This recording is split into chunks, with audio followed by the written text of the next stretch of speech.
Chapter 12. Dina stared out into the early morning darkness as they rode home in silence. No matter how hard she tried, she couldn't keep the horrifying scene in the house on Fear Street out of her mind. Again and again she saw the ransacked living room, the woman lying sprawled on the floor, the knife, the blood. She wanted to tell her parents everything. Maybe if she described it out loud, she would stop seeing it over and over in her mind. But how could she explain? Where should she start? Her father was the first to interrupt the silence. "I just don't understand this at all," he said in a voice she had seldom heard. "If you and Chuck don't know anything about this, how could Chuck's fingerprints be on the knife?" Dina could feel all of her horror welling inside her. She suddenly felt like a balloon about to burst. "Well, what?" her father asked impatiently. Dina couldn't hold it in any longer. "Of course his fingerprints are on a knife," she screamed. "But he didn't kill her. She was already dead. You've got to believe me. You've got to." Then she started to cry and couldn't stop. Calm down, her mother said softly. "We'll talk about this when we get home."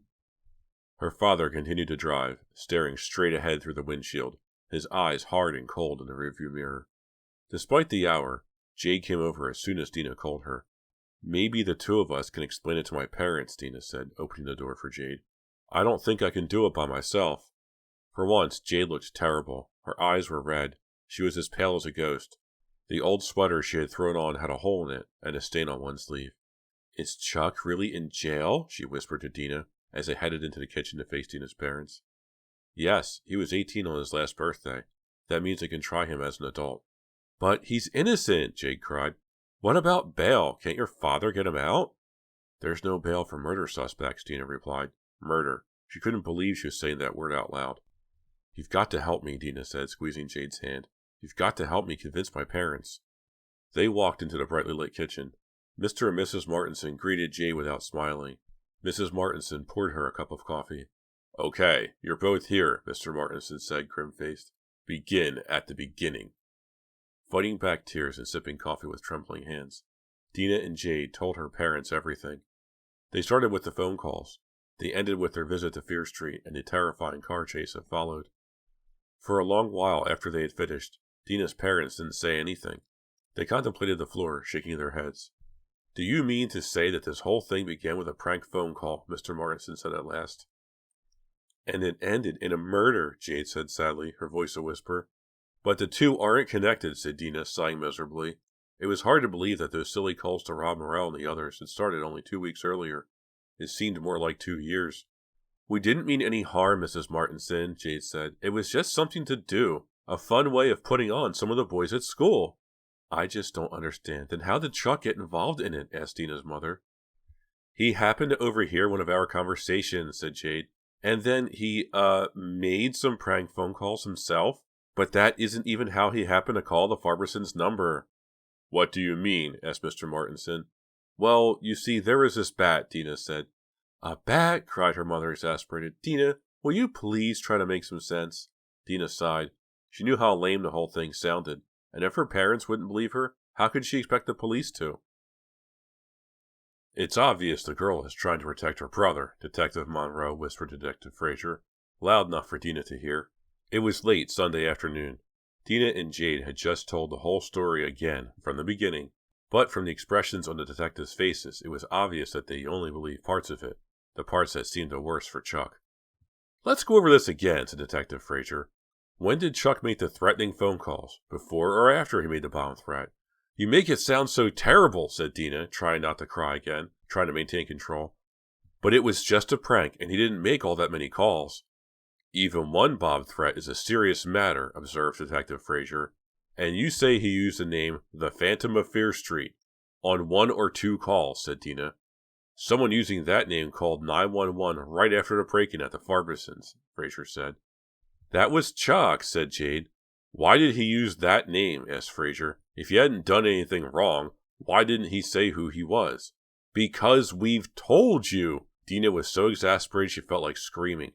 He was already in enough trouble. He'd been expelled from his old school. He'd gotten into that stupid fight in the cafeteria. "A real model citizen, in other words," said Frazier sarcastically. "Let's move on," said Detective Monroe, "to the night of the murder. Now, you say that Chuck just happened to pick the Farmerson's number out of the phone book at random?" That's right, said Jade and Dina in unison. And he did this because you girls were scared of a bat. Disbelief showed on his face. Dina just nodded. No wonder the policeman didn't believe her. It all sounded crazy, even to her, and yet it was true. Then you kids decided to go over to Fear Street. Alone. We thought of calling the police, Jade said. But Chuck said you'd never believe us, and he was right, you don't! Uh-huh, said Detective Monroe. So you went over there and broke in the back door. The back door had already been broken into, said Dina. Right, said Monroe. And then you discovered the body of Mrs. Farmerson. We didn't know who she was, said Dina. Chuck thought she might still be alive, Jade added. So he started to call for an ambulance, said Dina. And that's when your mythical masked man appeared, said Detective Frazier. He's not mythical, said Dina. He's real. He broke in and robbed the house. He stabbed Mrs. Farmerson. He was still there when we arrived. Why aren't you out there searching for him instead of putting Chuck in jail? Farmerson identified Chuck in a lineup this afternoon, said Monroe in a flat tone. Chuck's fingerprints were found on the murder weapon, said Frazier. No one else's. But we explained that, said Dina. When the man in the mask, oh, what's the use? She blinked back tears, then stole a peek at Jade. Jade appeared to be every bit as upset as Dina felt. She looked slightly green, as if she were about to become sick. For a few moments, neither policeman spoke. Then Monroe started in again. Can either of you explain to me why a burglar, let alone a murderer, would hang around when he heard 3 people enter the house? It doesn't make any sense, added Frazier. Why would he let you see him? Why wouldn't he hide somewhere till you left? Or try to escape without being seen? Why would he want to chase you, said Monroe. If he'd done the things you say, girls, he wouldn't be too interested in chasing after 3 teenagers in his car and then just driving away. We don't know why, Dina shouted, but everything we've told you is the truth.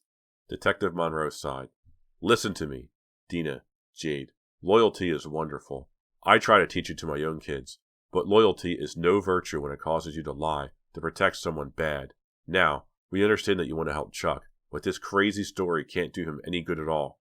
It's not crazy, Dina said. It's true. Come on, girls, Detective Frazier said. This has to be hard on you. You can help Chuck most by telling us the truth. So please, think carefully and then tell us what really happened. Chapter 13. Sunday night, Dina couldn't get to sleep. The events of Saturday night and Sunday kept chasing through her mind. It was bad enough that the police didn't believe a word she and Jade had told them. Now she had to go to school and face her friends, who would all know that she and Jade and Chuck were mixed up in a murder. Monday morning, she met Jade in the parking lot before school. Jade was wearing a navy jumper with a fuzzy pink wool jacket. She was dressed like her old self. For once, however, her mouth wasn't turned up in a mischievous smile. She looked grim. Have you seen this? She said, handing Dina the morning paper. Dina opened it. There is a story, right at the top of page 1. The headline, in bold black letters, said, Local teen charged in murder. Below that, in smaller type, was a subheadline, 18-year-old suspect tied to phone threats. Her heart pounding, Dina began to read.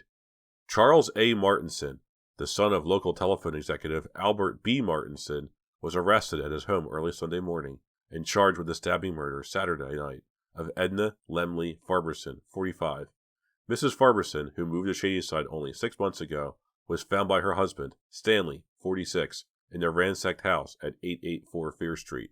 According to police sources, Mrs. Farmerson surprised the suspect as he was burglarizing the house. A struggle ensued, and Mrs. Farmerson was killed with a 10-inch long knife that her husband identified as from their kitchen. Mr. Farmerson told police that he arrived home as the suspect was fleeing. The moon was right above the house, so I got a good look at him and the license on his car, Farmerson said. Farmerson didn't pursue the intruder, but instead ran inside to check on the safety of his wife. Farmerson had come home early from Alberga 3, a popular Italian restaurant that he owns and operates. Usually, I don't get home till after midnight, Farmerson told the press, but Edna wouldn't answer the phone and I got worried. I had a feeling something was wrong. The Martinson youth is being held without bail pending further investigation. Also arrested were 2 juvenile girls who were later released to their parents' custody. According to police sources, the 3 teens are implicated in a number of threatening phone calls that have been made in the Shadyside area in recent weeks, including the bomb threat at Shadyside Lanes last Saturday night. These same sources report that Charles Martinson identified himself as the Phantom of Fear Street in these calls, while the girls made anonymous suggestive calls to local boys. Dina finished reading the article, then reread it, hoping to find something different. Glumly, she handed it back to Jade. I'm not going to school today, she said, wishing she meant it. It's awful, isn't it, said Jade. But do you think anyone will know it's us? Who else, said Dina. Chuck's my brother, and everyone knows you and I hang out together. I just can't figure out how Farmerson saw Chuck. We didn't see him. Dina, we were running for our lives, Jade answered. Then she looked at the paper again. It says we were both arrested, Jade said, but I wasn't even there. It doesn't matter, said Dina. The article makes everything look as bad as possible. People are only going to believe the worst. Like the police did, said Jade. Right, Dina agreed with a sigh. As Dina and Jade had feared, the only topic of conversation at school that day was Chuck and the murder. Chuck had only attended Shadyside for 2 weeks, so just a few kids knew him. But by second period, everyone in the school knew that he was Dina's brother, and that Dina and Jade were with him the night of the murder. But, strangely, no one seemed to blame the girls for anything. In fact, a lot of the kids seemed sympathetic. Dina was surprised in her first period class when Kathy Narita passed her a note. Don't worry, the note read. Chuck's in my geography class, and I'm sure he's innocent. Mostly, everyone was curious. They all wanted to know what had happened.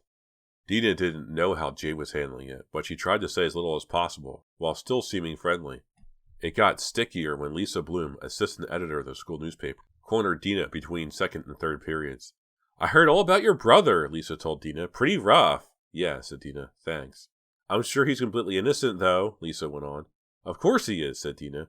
She started to push past Lisa and head for her next class, but Lisa put her hand on Dina's arm. By the way, she said casually, everyone says you and Jade were with Chuck when it happened. The Spectator would really love to do a feature on it. I'm sorry, said Dina, but the detectives told us not to talk about it. Don't you want to let people know your brother is innocent? Said Lisa.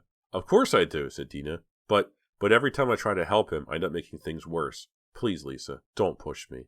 Sorry, said Lisa. I understand, but maybe you could tell me a little bit about the other parts of it that don't have to do with the murder. What do you mean, said Dina. Well, what about the phone calls, said Lisa. Dina felt her heart sink. It was just harmless fun, said Dina. It didn't have anything to do with the murder. Not really. Can you tell me the names of the people you called? No, said Dina. Then she smiled, hoping that she sounded casual. Honestly, the police told me not to say anything. It was no big deal, really. Now, excuse me, I've got to get to class. Me too, said Lisa, but when it's all over, will you give me an exclusive? Sure, Dina promised. If it's ever over, she thought. In trigonometry class, Dina was only half there while Mr. Spencer talked about sines, cosines, and tangents. All she could think about was what had happened Saturday night and the terrible trouble Chuck was in. Over and over her thoughts came back to the large man in the mask. The burglar, the real killer. If she could find him somehow, then maybe the police would let Chuck go. How could she find him? Where would she begin? She was still thinking about the masked man after class when someone bumped into her, hard, in the hall. She raised her eyes, startled and annoyed, to see Bobby McCory glaring down at her. Excuse me, she mumbled, even though he had bumped into her. She started to move on, but he stepped to the side, blocking her path. Now she could see that his two buddies, Eddie Mixon and Ralph Terry, were right behind him. Even more annoyed, Dina glared back at Bobby. What was wrong with him? He hardly knew her. In fact, they probably hadn't said 3 words to each other in their whole lives. And then she remembered. Bobby was the boy Chuck had fought with the first day of school. Even worse, he was the first one Chuck had called, claiming to be the Phantom of Fear Street. Will you let me get by? Dina said, trying to sound polite but firm. Sure, said Bobby, after you listen to me. All right, said Dina, trying to sound tough. I'm listening. I want you to give your brother a message, Dina, Bobby said. Tell the Phantom of Fear Street that if he ever gets out of jail, his troubles aren't over. Got that? Dina didn't answer. Just give him that message, Bobby repeated. Of course, he probably won't ever get out. In fact, he added in a nasty tone, according to the papers, he's guilty, and that means life in prison. A film of tears suddenly formed over her eyes, and she didn't even notice that Bobby had turned away and gone off down the hall, laughing with his 2 buddies. In a daze, Dina stumbled toward the lunchroom and got in line. Usually, she was one of the first ones there, because she liked to get eating over with to go outside on nice days, or to go to the library when it was cold or raining. But that day, she was nearly at the end of the line. She pointed at random to some things on the steam table, then took her loaded tray over to where Jade was sitting alone. I thought maybe you were staging a hunger strike, said Jade. I've almost finished eating already. If you're still hungry, you can have mine, said Dina. I don't have much appetite today. I know what you mean, said Jade. Nobody can talk about anything but the murder. And the phone calls, agreed Dina. She took a bite of some brown and green stuff on her plate and swallowed it without really tasting it. That reminds me, said Jade. I ran into Rob Morrell this morning. He asked me if I knew anything about some sexy phone calls he got. Ah, no, said Jade. You didn't tell him? All I told him was that I didn't call him, Jade said. But the paper said the two of us. As a matter of fact, I think he wants to discuss it with you, said Jade. Look, he's coming over here right now. Dina saw Rob Morrell, a friendly smile on his face, approaching with a tray in his hands. In a total panic, she stood up, desperate for a way to escape. Sit down, said Jade. You haven't eaten a thing. She pushed back her own chair. Sorry, I can't stay and talk to you guys, but I've got to return a library book. Jade, no, said Dina. It was too late. With a flash of her mischievous smile, Jade had turned and walked off. A moment later, Rob Morrell slid into the empty seat. Hi, Dina, he said. Hi, she mumbled. She sneaked a look at him. He didn't seem to be angry or upset, or anything except friendly. I heard about your brother, he said. What a drag. He's innocent, said Dina. Well, sure he is, said Rob. I mean, I don't really know him, but he seems like a nice guy. Dina didn't answer. As always, when she was with boys, she couldn't think of anything to say. You know, Rob went on, I've been wanting to talk with you ever since we were in solid geometry together last year. Want to get together sometime? I guess so, said Dina, not believing what she was hearing. You're probably pretty busy till the trouble with your brother gets taken care of, said Rob. But I'll give you a call if that's all right. It's fine, said Dina. Great, said Rob, standing up. Somehow, I have an idea I'll like talking to you on the phone. Later that night, Dina tried to concentrate on her trig homework, but it was impossible. No matter how hard she tried to do a problem, her mind skipped the thoughts of Chuck or of Rob Morrell. In fact, Rob Morrell was the first thing she'd been able to think about, besides Chuck's trouble. What did he mean he wanted to talk to her on the phone? Did he know she'd made those calls? Did he think she was after his bod? Or maybe, did he just like her? After all, he had said he'd wanted to talk to her since solid geometry class. And she remembered, he had smiled at her sometimes during class last year. Dina yawned and shut her trig book, then started to get ready for bed. When the phone rang, she jumped nervously before grabbing up the receiver. Hello? She said, hoping it was Rob. It was Jade, her voice excited and urgent. Dina, turn on your TV, channel 7, right now, and she hung up. Puzzled, Dina switched on the little set she kept beside her desk. It was the local news, and the reporter was interviewing a big man with a broken nose. There was something familiar about the man. Dina was sure she didn't know him, but she had a feeling that she had met him somewhere. What are your feelings about the suspect? The reporter was saying. I hope he gets the maximum, said the man in a deep, growling, strangely familiar voice. I know I'm supposed to turn the other cheek, but I can't forgive someone for such a terrible crime. Well, that about wraps it up here, said the reporter. Thank you, Mr. Farmerson. Now, back to the studio. Dina stared at the television. Mr. Farmerson. Now she knew where she had seen him before. She recognized his voice. Mr. Farmerson was the man in the mask. Chapter 14. Dina called Jade back right away. Was that who I think it was? She said as soon as her friend answered. It's definitely him, said Jade. I'd never forget that voice. Me neither, agreed Dina. I think we ought to tell the police. Oh, sure, said Jade. They didn't believe a word we said. And if they didn't believe us before, what makes you think they'll believe us now? They'll probably just think we're desperate, which we are. But it was him, Jade, said Dina. I'm going to call Detective Fraser first thing in the morning. Lots of luck, said Jade, especially since the police don't even believe there was a masked man. Well, we saw him, said Dina. If it was Mr. Farmerson, that means he broke into his own house. And murdered his own wife, Jade added in a soft voice. Why would he do such a thing, said Dina. I don't know, said Jade. There must have been a reason. Dina sat thinking for a moment, wondering what reason anyone could possibly have for committing such a terrible crime. Maybe he and Mrs. Farmerson had a big fight, she said finally. Maybe, agreed Jade, and maybe he killed her during the fight. But why would he break into the house? It doesn't make any sense. Wait a minute, said Dina. What if that's the reason he did it?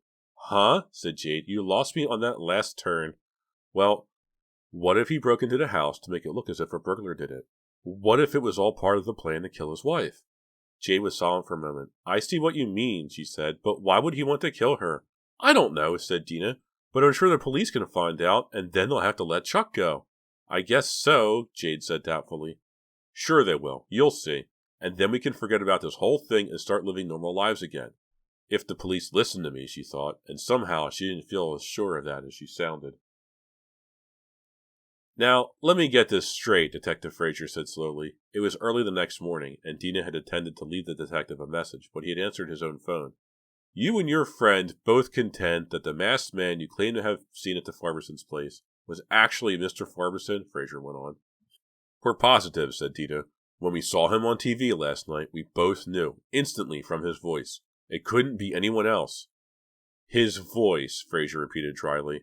And since it was him, Dina went on, ignoring the detective's lack of response, that means he did it, broke into the house, and killed his own wife. Does your voice analysis tell you why Mr. Farmerson allegedly committed these crimes? Asked Fraser. I don't know. Maybe his wife had a big insurance policy, said Dina. Or maybe they just had a fight. I'm sure you can find out. You are you? Said the detective. He was silent a moment, then he sighed. That's an interesting story you've dreamed up, he said. But that's all it is, a story.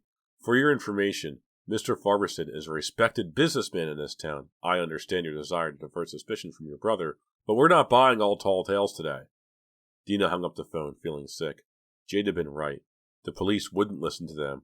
That meant it was up to her and Jade to prove that Mr. Farmerson was the masked man. But how? She yawned and finished getting ready for school before calling Jade. What are we going to do? She asked with a sigh, when she had finished telling her friend what the detective had said. I'm not sure, said Jade.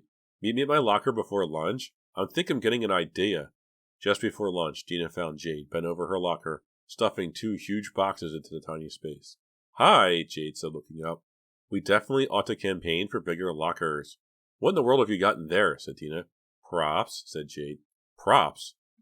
Jade managed to get the locker door shut and clicked her lock on it, then looked up at Dina with her familiar mischievous smile. Jade, Dina thought, was definitely up to something, but what? Jade went right on, sounding excited and pleased. Right after we talked this morning, I reread the piece in the Shayside Press, she said. I never want to see that again, said Dina. It's the worst newspaper article I've ever read. It's full of information about Mr. and Mrs. Farmerson, though, said Jade.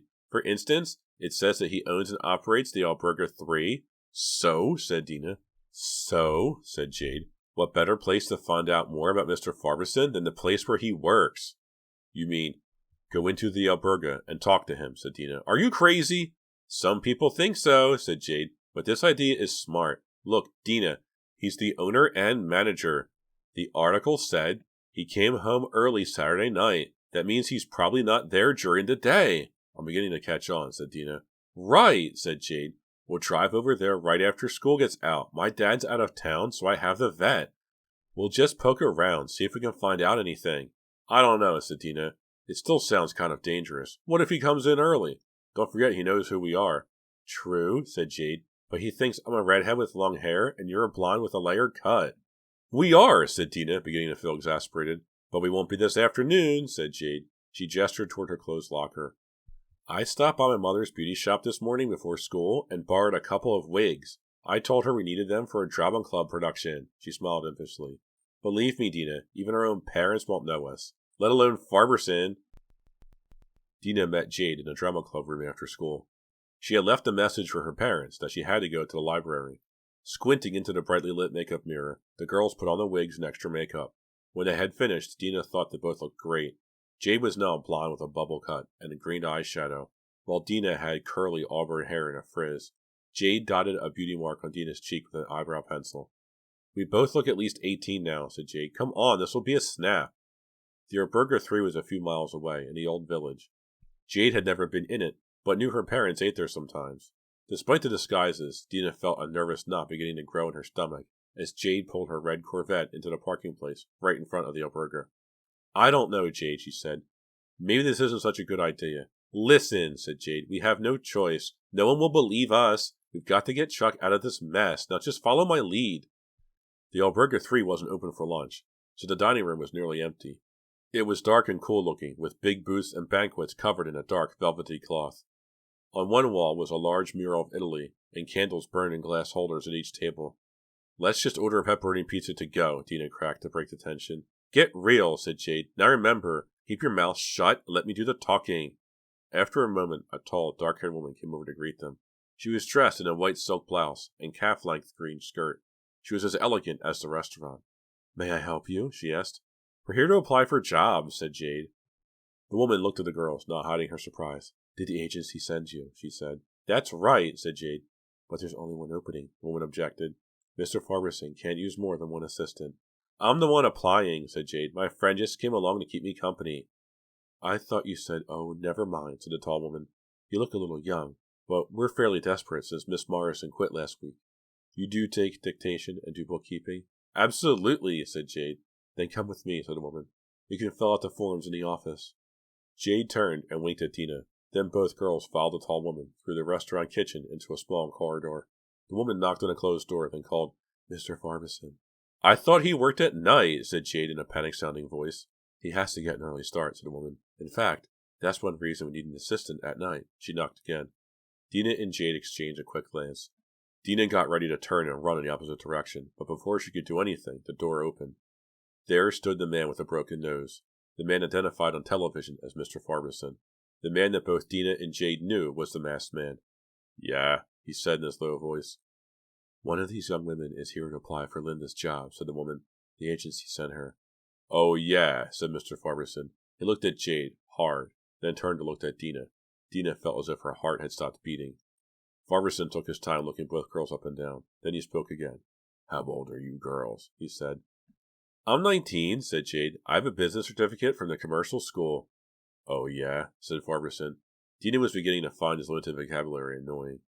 Well, you might as well fill out an application, he said. Dina began breathing again. Just have a seat, Farmerson said, indicating two battered folding chairs. He thrust an application form at Jade. Fill this out, he said. I'll be back in a few minutes. He turned to the tall woman. Come on, Katie, he said. Let's check the wine inventory before Ernie gets here. Mr. Farmerson and the tall woman left the office, shutting the door. Dina and Jade glanced at each other. I don't believe it, Dina said. Believe it, said Jade. Now quick, we don't have much time. Quickly, she scurried behind Mr. Farmerson's large, littered wooden desk. Dina followed her. What are we looking for? She said. I don't know, said Jade. Anything, especially anything that tells us more about Mr. Farmerson. What a mess, Dina said, looking at the clutter of papers. Almost at random, she picked one up. Here's a work schedule, she said. Jade turned to look at it. According to this, Mr. Farmerson only works every other Saturday night, she said. That means he was off last Saturday. That's interesting, but doesn't really prove anything, said Dina. Jade, this is hopeless. What do you think we... Shish, said Jade. Just keep looking. Both girls continued picking up papers, glancing at them, and putting them down as neatly as possible, so Farmerson couldn't tell that they had gone through the desk. Nothing either of them found seemed to have anything to do with Mr. Farmerson or his wife. Dina glanced at her watch. They'd been there for almost 10 minutes. Jade frowned, then started to open the drawers one by one. Hurry, said Dina. He might come back any minute. I know, said Jade. But I just want to find... Wait a minute, I have an idea. Hope it's a fast one, said Dina. Whenever my mother wants to hide something, like the extra car keys, she tapes them to the underside of a drawer.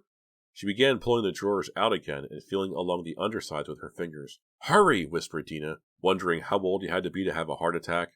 Jade searched the undersides of all but one drawer. Dina heard a sound in the hall, then the muffled voice of Mr. Farmerson calling something to someone named Ernie.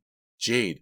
Aha, said Jade. She had her hand under the drawer. Wait a minute, I think I've found something. Her expression changed quickly from triumph to defeat. Just a wad of chewing gum. Shaking her head sadly, she started to close the desk drawer when a sealed envelope caught her eye. It was from the Shadyside Travel Agency. She picked it up to examine it when the office door started to open. Jade shoved the envelope into a pocket and scurried across the stained carpet to her chair, just as Mr. Farmerson entered the room. Dina forced herself to look at his face, and felt cold all over. All right, girls, Mr. Farmerson growled, his face frozen in a mask of anger. Let's stop playing games. I knew the truth as soon as I saw you.